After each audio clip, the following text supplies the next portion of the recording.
Welcome to another episode of the Alamo City Sportscast with Mike Jimenez and Joe Garcia. Make sure to subscribe and hit that like button. Join the discussion as we broadcast live from beautiful West San Antonio, and remember to tip your hosts as it helps the show grow.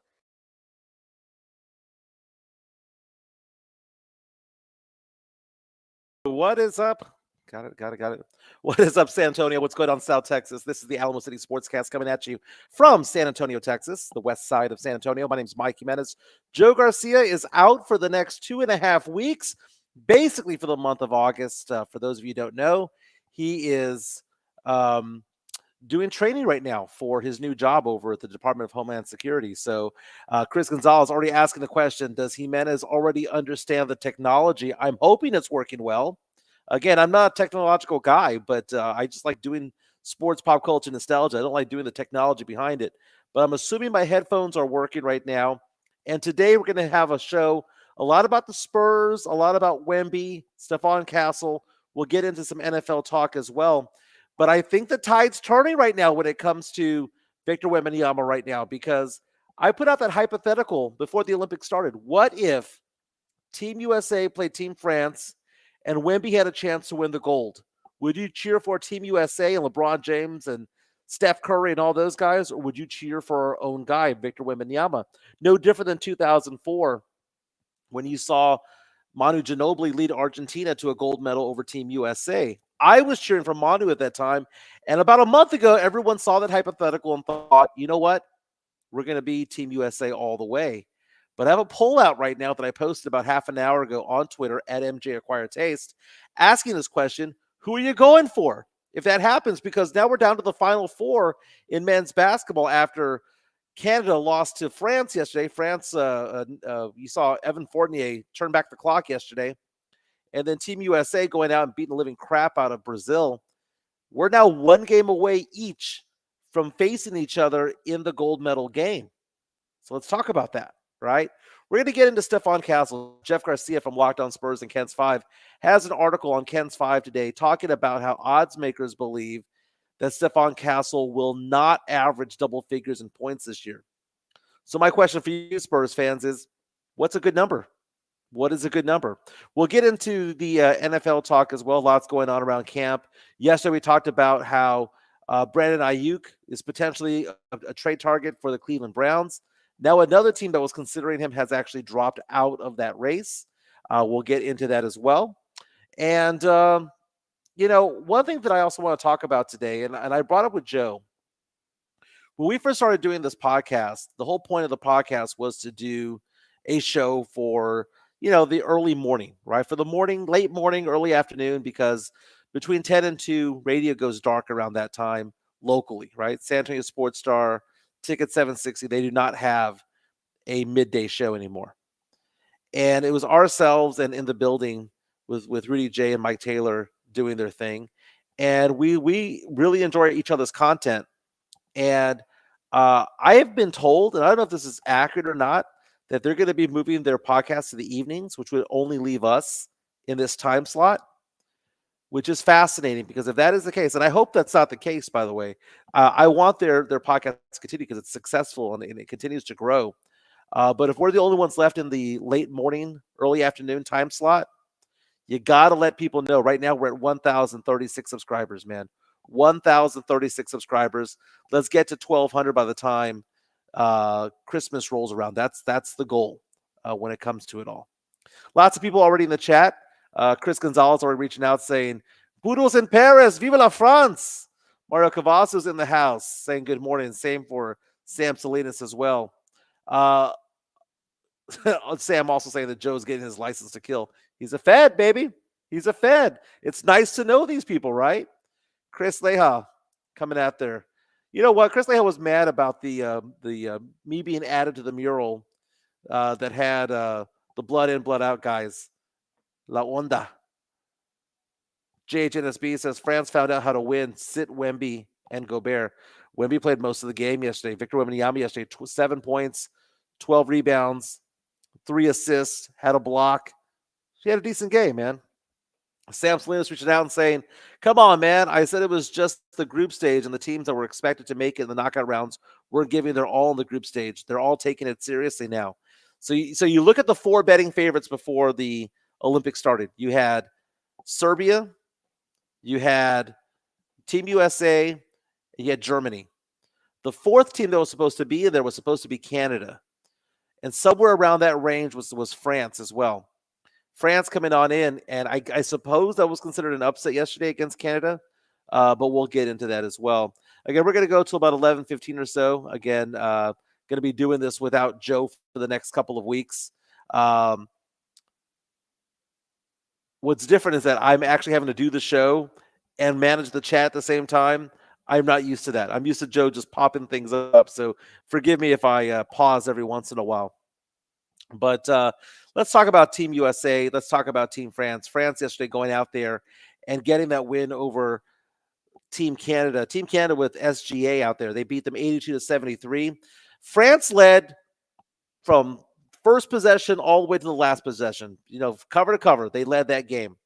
And at some point, they were up for about 15 points, 16-point lead. You saw Canada storm back and get within 4 or 5 points. It was a very, very fun game to watch out there. And everyone was asking the question, where is Rudy Gobert? Rudy Gobert, the NBA Defensive Player of the Year, was nowhere to be found yesterday. Played only 4 minutes. And the coaches were coming out saying it's small ball. We're just trying to line them up with who you had out there. Canada with SGA, with Dylan Brooks and Kelly Olynyk and players like that. So there was some NBA talent over there in Canada. Canada was supposed to win this game. Wemby, though, was for the most part taken out of the game. We talk about the fact that he had 7 points and 12 rebounds, had a big block down the way of Dylan Brooks, had a few steals. He made his presence known, but people keep asking the question because those who didn't watch the game, the scoreboard shows, well, Wemby only had 7 points. How was that? They triple teamed him the entire game. Team Canada had 3 people on Wemby the entire game, and they were daring the shooters like Evan Fournier of France to knock down threes, and that's what they did. They kept knocking down threes. So that was the trade-off that Canada did. They said, we're going to take Wemby out of the game, and you're going to beat us with your shooters, and the shooters shot. That's what happened. Now, Wemby, defensively, though, they were avoiding him. It was so weird. It was like watching back in the day, you would see certain football players like Revis Island. You had Revis, and you had these players who didn't get stats because no one dared to throw against them. People wouldn't dare to throw against Deion Sanders back in the day. Defensively, that's what, in a basketball sense, Wemby was doing yesterday. Wemby, they avoided him. And every time he'd creep into the lane to be the second-hand defensive player there, the second line of defense, they would kick the ball back out. They were afraid to go after Wemby. It's a smaller court. It's a narrow court. It's a different size lane. It's a different ball game. It's too clogged in there. And then you have Wemby out there just patrolling the area defensively. Thought he did a fantastic job. Tony Arnold saying, love that Wemby blocked Brooks. He didn't just block him. He sent that ball flying into the stands. They had to go into the third row, or at least it felt that way. Asking the question, do French players cuss a lot? Fournier hit with a technical after a crucial 3. He had a mouthful. It's different rules, man. I know that Fournier at one point towards the end of the game made a bucket and was called for a foul on the same play. It's like he shot the ball. It was released. It was made. He fouled the player on the way down. They counted the bucket, and there was free throws the other way. That's not what happens typically in NBA. That typically happens in high school basketball, though. You can have that happen in high school basketball, but we're used to NBA rules, and FIBA rules are completely different. This is a different game, and it's so enjoyable to watch because they allow defensive players to play. They allow some hand checking. I mentioned last week, this is not 1990s basketball or 80s basketball. This is like early 2000s basketball when you had the Kings going after the Lakers and the Spurs and the Pistons. That's kind of the vibe that you get out there. It's a different game. It's so different that Patty Mills can go from being a 4-point per game player and not even make the team with Miami or sniff the court with Atlanta, but go out there and average 20 points per game. It's a different game. It's a different set of circumstances. And when you condense the court, different skill sets matter. And what we're seeing right now is Team France is starting to gel after they almost lost to Japan. They should have lost to Japan earlier in the Olympics, but now Team France is kind of catching their groove. Evan Fournier was looking like a stud player yesterday. It was amazing. He came out of nowhere in the third and fourth quarter, was just barking and screaming all over the place. It was so much fun to watch Evan Fournier do his thing, man. And Evan Fournier, he's 35 years old. This is the last stand for him at the Olympics. Beyond all that, it's the fact that this is the home team. This is the home country. They're playing in Paris, for crying out loud. They're playing in Paris, and because of that, are you telling me that France is not going to have that spirit, that energy to compete?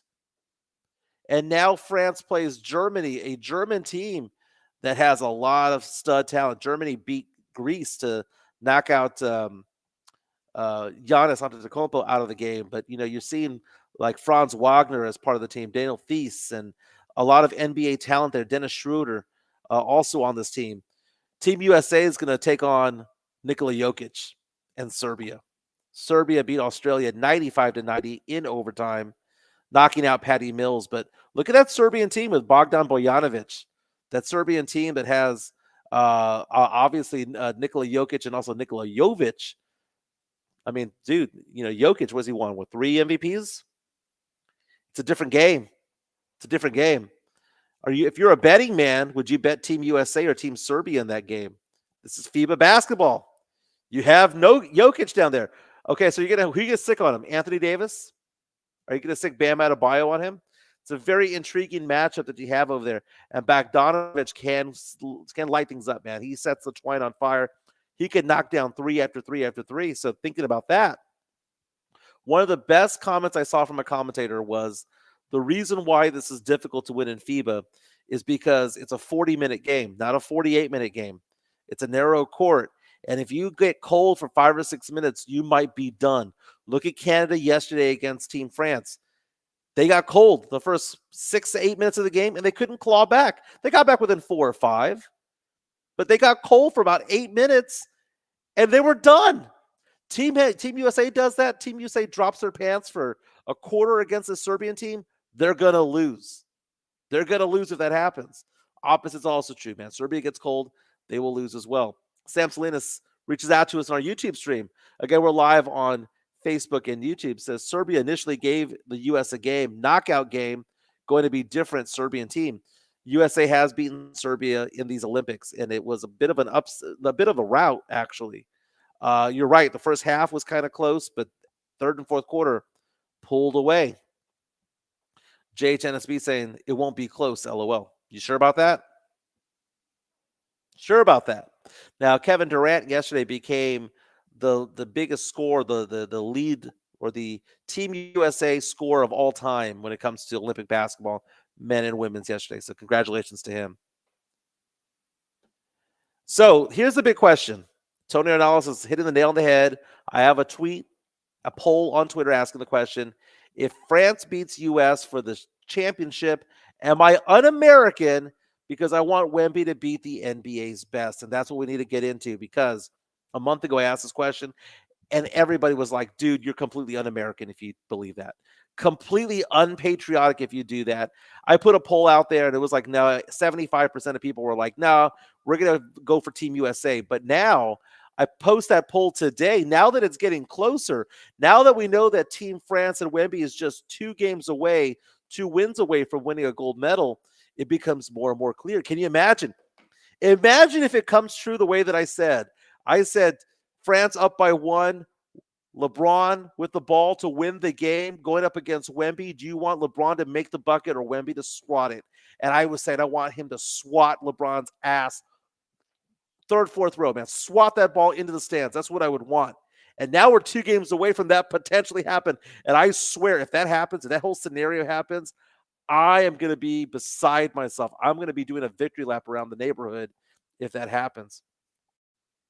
JHNSB says all Spurs fans will be rooting for France. F LeBron. Well, back in 2004, we had spur-on-spur action there because we had Tim Duncan as part of Team USA. We had Manu Ginobili as part of Team Argentina. So asking this question on Twitter, Again, I posted this just half an hour ago. 52 votes already in. 81% say they want Wemby and France to win over LeBron James and Team USA. 81%. I don't think it's going to stay at 81%, but interesting. Sam Salita says, me rooting for France has nothing to do with patriotism. It has everything to do with how I think American basketball is in the shitter. Dollar.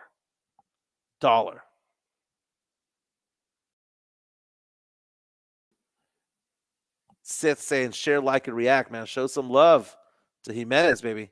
Hey, man, Sith is a big part of this network now with his wrestling streams and all the things he's doing with Brandon Big Papi Medina. Fantastic, man. Yes, Chris is asking the question, pause, SWAT his what? First of all, this headset that I'm wearing, I should probably just do it like this because it's muted when I wear it. So whenever I have my headset on Joe's studio, I can hear everything. I can hear what he's saying. I can hear the sound of the what's coming out of the computer. I can hear everything. But when it comes to this headset, when I put it on, can't hear anything, man. It's muted. It's like I'm in a swimming pool. So I'll kind of wear it like this. And if this sounds okay, it makes me feel better. It just looks stupid, but it is what it is. But again, we're 2 games away. And I'm looking at Wemby, and I think to myself, look at all the players that have the Team USA jersey on. Do you think Devin Booker gives 2 craps about the city of San Antonio? Do you think Bam Adebayo does, or Kevin Durant, Anthony Davis, Drew Holiday? Maybe Derek White does, right? Wemby's our guy. He is our guy. He's the San Antonio guy. So if it's being unpatriotic to cheer for somebody who gives a damn about the city of San Antonio, so be it. It is what it is. Hey, red, white, and blue is the other way too, man. Those are France's colors too. So either way. But France has to get by Germany, and that's going to be a big test. That's going to be a massive test because Germany is one of the best FIBA ball teams out there, and has also won the last cup. They won the FIBA Cup last year. So, man, Germany is a strong team. France, though, getting rid of Rudy Gobert is really telling. It really is telling. If he's so good, why is he on the court? And they're saying it's because of small ball. But, dude, you're telling me a 7-footer in a smaller court isn't an advantage? There's something there, man. He's lost a step or he's doing something wrong. But, again, they're going to be playing tomorrow. The first game is going to be the Germany game against Team France. And then you're going to have USA against Serbia. So France and Germany at 10:30 tomorrow. USA and Serbia at 2 o'clock. USA went off and beat the living crap out of Brazil, 122-87. Again, big games from like the Kevin Durant's of the world. But I'm not excited about Team USA. I just don't like any of those players. And that's maybe me being a Spurs fan, but I'm just not excited about that team. I haven't been excited about a Team USA team since like 2000. Just personal opinion. Sith coming out and saying, so the defensive player of the year isn't starting? Bust. Just shows that Wemby should have won that award. More and more, it's becoming more true. Hanover Fist saying they said Gobert was injured. Maybe his ego was. I mean, they're saying that, but also on the other side of their mouth, they're coming out and saying that they're doing this because of small ball reasons. Hanover Fist saying he hurt his finger. He's got 9 others. Said that asking the question, does Team USA even play well together? They're on an all-star team. And when they go up against a very, very good, well-oiled machine, I think the hardest team for Team USA to beat is Germany. I think Germany's going to give Team USA fits if that ends up happening. So give some love to Jeff Garcia from Locked On Spurs and Ken's 5. Don't forget to subscribe to Locked On Spurs. I should be on later on this week on Locked On. Here's the thing. You can follow him on Spotify. You can follow Jeff on Twitter at Jeff G Spurs Zone. Also on Threads at Jeff G Spurs Zone. Has an article today that I found to be really interesting because, I've already anointed Stephon Castle as my son, as my boy. But there's an odds maker that Jeff Garcia says that projects Stephon Castle to average less than double figures in scoring his rookie season. What is the over-under when it comes to it all? Well, according to one of the to Bet Online, the projected average of Stephon Castle is 9.5 Fair or foul, 9.5 as a rookie for the Spurs. So the question becomes, how many minutes do we expect him to get? Because the Spurs brought in Harrison Barnes, the Spurs brought in CP3, and you have to ask yourself the question, is he going to get starter minutes? Is he going to come in out of the gate and getting a lot of minutes? The normal rule of thought was Pop doesn't do that. The normal rule of thought is that Pop just simply plays rookies sparingly. He did that with Tony. He did that with Manu. He did that with all those players. But most recently, that hasn't been the case. He played DeJounte a lot as a rookie. He played Derek White a significant amount once he came back from Austin. You saw Sohan start all but 3 of his games as a rookie. So 9.5. So I'm going to look up Jeremy Sohan as a rookie. Now, keep in mind, Jeremy Sohan does not have the offensive bag that Stephon Castle has, at least as a rookie anyway. Jeremy Sohan, his rookie season, played 26 minutes per game and averaged 11. Okay, so let's ask that question. He averaged 11 points per game as a rookie season. Can Stephon Castle average more as the number 4 overall pick compared to Sohan, who was the number 9 overall pick? Well, I will tell you this much. If he's going to get 26 minutes per game, he'll get that 9.5. And he'll get that one pretty easily. Dude, I love Castle's game. Castle's my guy, man. I already have 2 jerseys of him. Like, I not only have 1, I have 2 Stephon Castle jerseys. I'm excited about the Spurs right now. The thing I like about Stephon Castle is that people keep asking, well, what position is he going to play? Well, he can play the 1, 2, or 3. CP3 needs to take a break. If it's not Trey Jones, you could put Stephon Castle there. If you take out Vassell, you could put in Castle there. And if Harrison Barnes is out, you could put Castle there. So he plays the 1, 2, or 3. He's 6. He's 215. He's got the size. He's got the height. He's going to get minutes out there. He's that one player that you can play positionless basketball with. I hate that phrase, but this is a guy that can play the 1, 2, or 3. No different than the fact that Sohan can play the 3 and 4. Sam Salinas reaches out and says high lottery picks on bad teams should be starting. If they're not fit to be a starter, they had no business being a high draft pick, much less qualified for the NBA. I see no lies detected when it comes to that. No lies detected when it comes to that. If you're the number 4 overall pick, you better get minutes. And I don't care if Malachi Branham's been there for a while. I don't care Blake Wesley. I don't care about Champagnie. I don't care about Mamu or any of those guys. The number 4 player needs to play. And Castle's already one of the 5 or 6 best players on this team. The Spurs have, let's say, the first 9 players out there. The top 9 players are going to be Wemby at center, Sohan at power forward, Harrison Barnes at small, Vassell at the 2, and you're going to have CP3 at the point. You're going to have Trey Jones get a lot of minutes. You're going to get Stephon Castle get a lot of minutes. I'm assuming Keldon Johnson gets minutes. Mamu, I guess Zach Collins. We rolling 10 out? Is that the 10? That basically means to me that Malachi Branham, Blake Wesley, Champagnie, all those guys are either going to be in Austin or not doing very much when it comes to this upcoming season. I'm going to update the poll right now that we have on MJ Acquired Taste at MJ Acquired Taste here on Twitter. The question becoming, who are you cheering for if Wemby and Team France take on Team USA? It's still at 78%. Now with 60 votes in.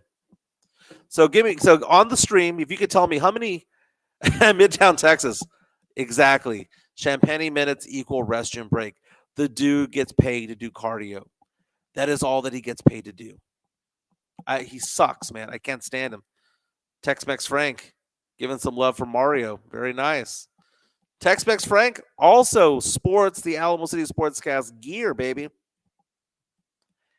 You know what I need? Leha, if you're out there, I want you to be out here hosting the show with me tomorrow. I want you to host the show with me tomorrow. Anybody else wants to host a show with me, just give me a call, shoot me a DM. We'll make something happen, man. We'll make it. Be part of the show, man. Help a brother out. Hey, did you hear in the Olympics that guy that the pole vaulter who lost, if you will, because his junk hit the pole or hit the bar rather. He was doing a high jump, got completely over. His pecker hit the pole. He's now getting offers for porn sites. Apparently, the offer is $250,000. Not bad. Not bad. Tony Ostrich is out and says, Viva Spurs, Viva Wemby, Viva La France, beat NBA's best. Dude, back when Manu did it, it was so great. It was so great. And when watching that game, you had the feeling that Team USA back in 2004 was going to mount a comeback. I mean, this was a team that had a very young Carmelo, a very young LeBron, a very young Tim Duncan. Well, Tim Duncan was already an NBA veteran at that point. They had a lot of big name players out there. And it was so shocking to see a team with, what was it? Oberto, Scola, all those guys playing with Manu Ginobili. It was so shocking to see Argentina go out for the lead, and we all thought USA is just going to make a comeback. Man, they're gonna mount a comeback down the way. It never happened. It never happened. It didn't even get close. I saw the game recently, like back in time. It didn't get close, and a team with Tim Duncan, with LeBron James, with Carmelo Anthony, going down in flames was awful to watch, but so much fun as a Spurs fan. Sam Selena says, "Let me get a haircut first, baby. There's a great clips right here, baby. It opens at 9. You'll be out here by 10."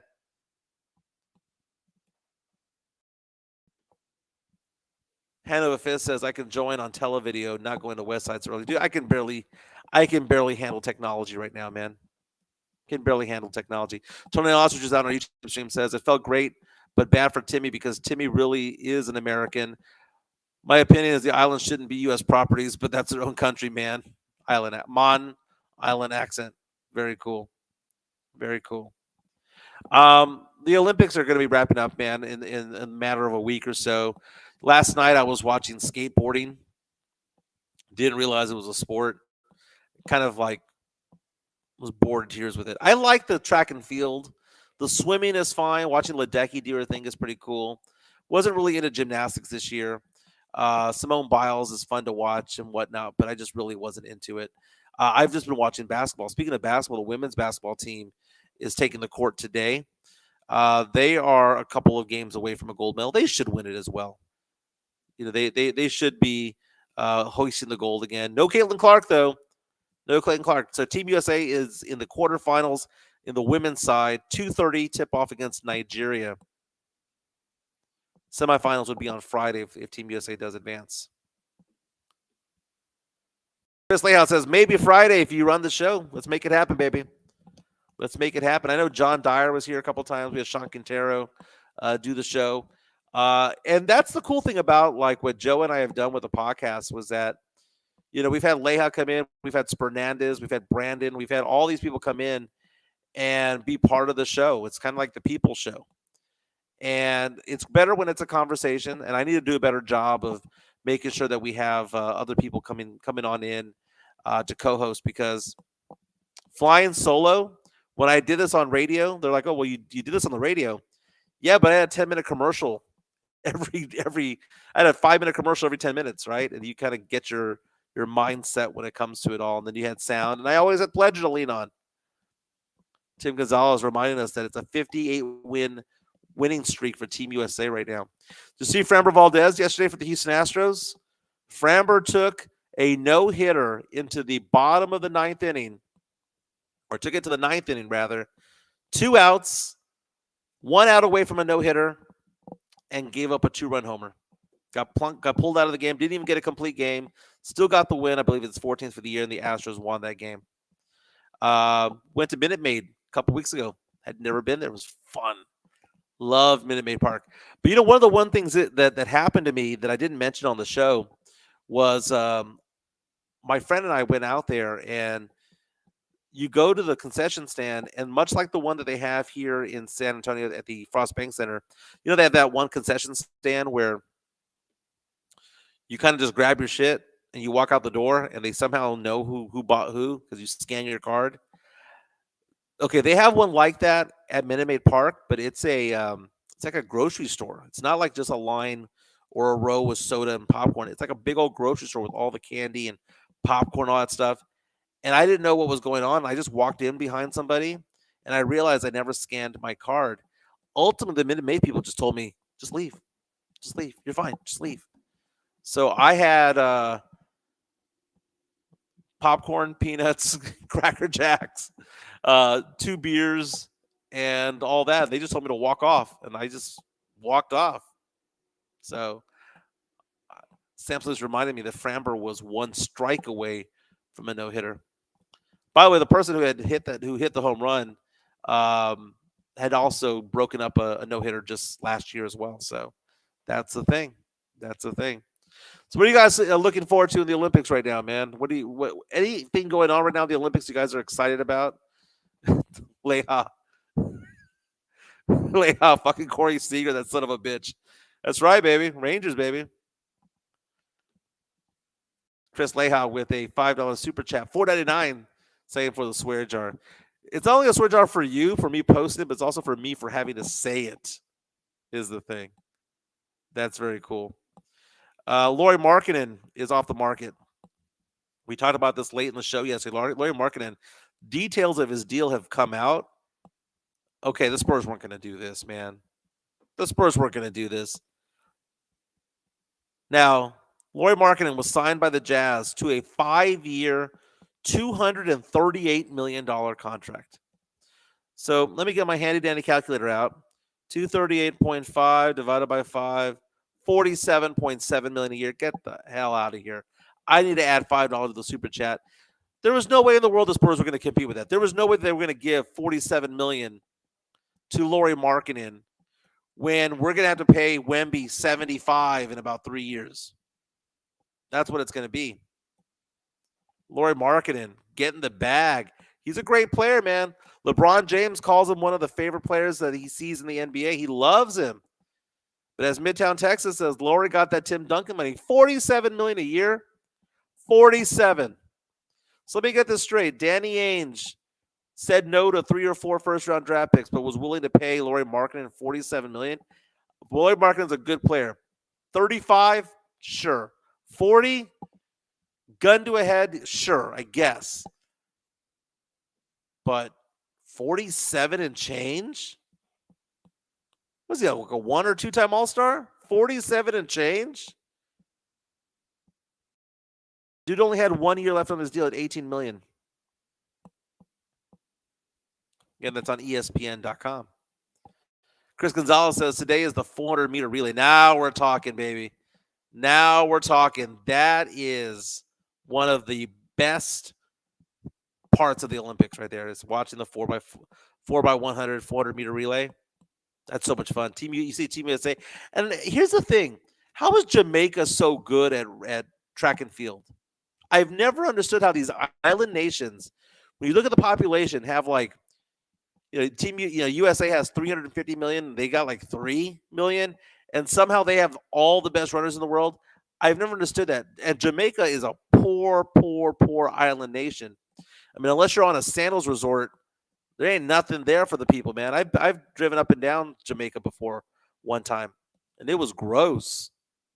It was gross. And then you go into the resort, it's beautiful, right? And then it's grossness, and then you find another resort that's beautiful. And I'm sure there's some rich areas up in the mountains where you have the big land and property owners up there. But, I mean, I would assume that 90% of the country's in poverty.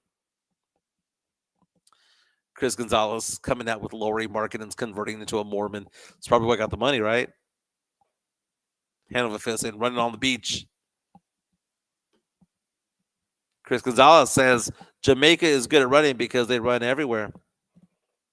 When I was in Jamaica a couple of years ago, I stayed at the Sandals Resort. And by the way, I just booked a vacation for Sandals. I'm going to be going to another island. I don't know which one, towards the end of the year. And when I was there, we had you're assigned a butler. Okay, first of all, here's the thing about Sandals. I'm glad we're having this conversation. It's so funny how people go to Port Aransas for vacation. I've done it before, right? I went to Port Royal in Port Aransas. Port Royal was charging like $400, $500 a night for a room. You go get an Airbnb in Rockport, it's like $600, $700, $800, and that's not even including the cost of food. That's not even including any of that. You could go to Jamaica, get a room for you and your girlfriend, spouse, or whatever, a nice room for about $3,000. That covers both of you. That covers all of your food. That covers all of your alcohol. You don't have to pay for anything other than souvenirs. And I look at it and I'm like, for the same price, people are spending the same amount of money to go to Vegas. People are spending the exact same amount of money to go to Port Aransas or South Padre Island. Dude, just get on the Southwest Airlines flight. It's like $300 one way to Jamaica, because Jamaica sounds far, but Jamaica is basically where Cuba is. It's very, very. By the way, Sam Salinas, that's freaking hysterical. Love how Mike just adjusted the camera and got closer, like he was giving us a life lesson. Here's the thing. Okay, so Barbados was $3,000 for 2 people, all inclusive, 4 nights in December. Got to do it, right? Got to do it. I was taking a look at it all, baby. Got to make it happen. Got to make it happen. Yeah, so that's the thing. So the last time I was there, I went to Jamaica one time. It's the only time I've ever been to the Caribbean. I've been on one cruise in my life that went to the Caribbean, and it was like Cozumel. And then I went to Jamaica with my ex. When we were there, you were assigned a butler who was kind of like take your reservations, bring you drinks, that type of stuff. And that guy was telling me that he was an athlete. I believed him, and he had the body of an athlete. He looked very, kind of very fit. And he told me that he was a soccer player in some soccer league. And he asked where we were from, and I said, I'm from San Antonio. And he goes, oh, man, San Antonio FC, they had a really good year. They just won the chip. They won the whatever league. And I was like, I thought that was kind of funny that he was like talking about San Antonio FC, and he knew everything about it. He knew where they played. He knew the players. And he goes, dude, we watch that league all the time. So it's so funny that it's like on ESPN 2 or 3 over here, right? But over there in Jamaica, they were watching it just like they watch Copa, just like they watch everything fun. Chris Lehal said, Calcutta is the place to be, and the Grand Caymans is effing nice. Things have gotten so expensive in the U.S., it's still cheap over there. I'm pricing out a trip to Argentina for me and my daughter. It is cheaper to fly to Argentina and stay over there than it is to fly to New York City or fly to L.A. or fly to Vegas and stay over there. Hotel rooms in Vegas are ridiculous, man. $400 or $500 a night. Get the F out of here. Get out of here. And now they're adding 000s on roulette wheels. Chris saying Costa Rica is nice as hell, too. I have a friend who she and her husband, whenever they go to Costa Rica and the Dominican Republic, they go and they buy property over there. They buy like condos, and they're going to want to live in one of them when they retire. Isn't that funny? You get closer to 50, you start thinking about retirement and like all the positioning of assets that you can make happen.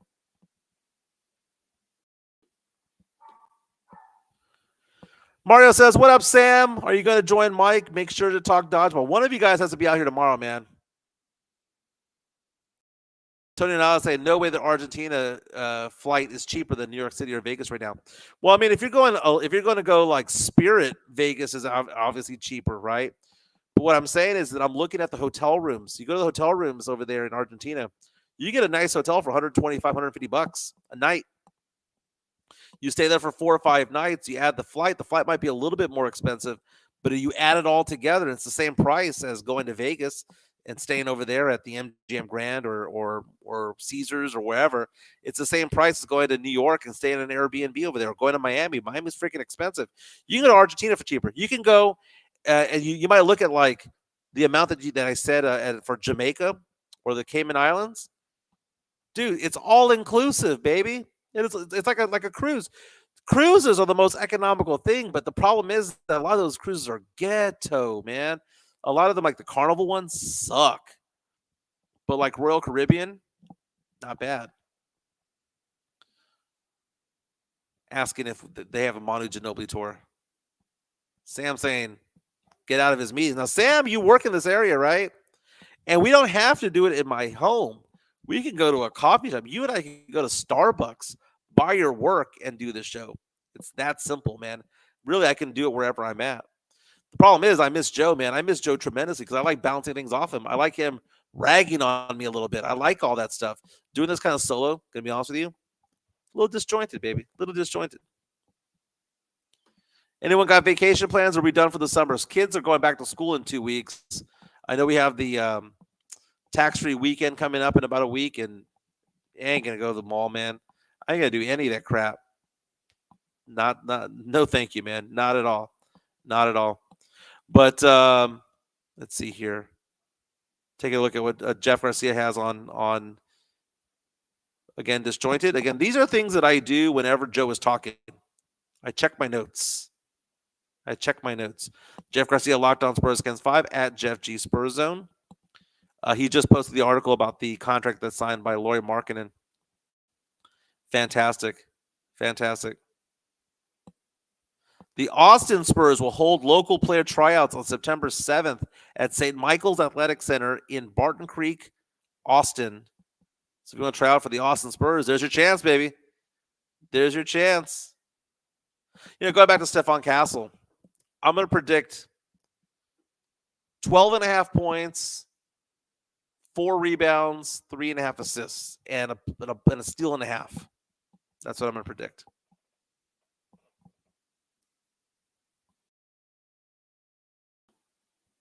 Tony reaches out and says, I can make fun of you. Do you call in so we can hear Spurs fans give bad season analysis? I love to hear drunk fans after a win on WOAI. I only give drunk analysis after UTSA football games. And I was a little bit surprised that you all thought that I was being a traitor by saying that I was going to go cheer for Texas State this year, because I did go to Texas State my sophomore and junior year of college. Can't believe you guys are giving me crap about that. But you can have dual loyalty if you went to 2 different schools. I mean, I know some people, like my daughter, for example, right? If my daughter graduated from LSU, which she did, and decides to go to A&M for her graduate degree, couldn't she cheer for both? Or does it have to be you have to graduate there in order to cheer for one or the other? Because people are like, your degree says UTSA. It does say UTSA, but there's no football team back then. So got to figure that out. Well, fellas, I'm going to call it a short show today, man. I really need to have somebody to bounce ideas off of, and I do appreciate everybody being on today. It's one of those things where I need Joe. Or I need someone to banter with to kind of make this show go, make it flow better. It's a little bit different, especially in the time of the season that we are right now, because right now in the sports world, if it wasn't for the Olympics, we'd be talking about baseball, and baseball sucks. So I need to have a foil to come across. So that's what I'll do tonight. That's what I'll work on tonight. Make sure that I have a co-host tomorrow. We'll make that happen. Hit the like button on the way out. I do appreciate everyone being part of today's show. We're going to make it bigger and better tomorrow. Promise, man.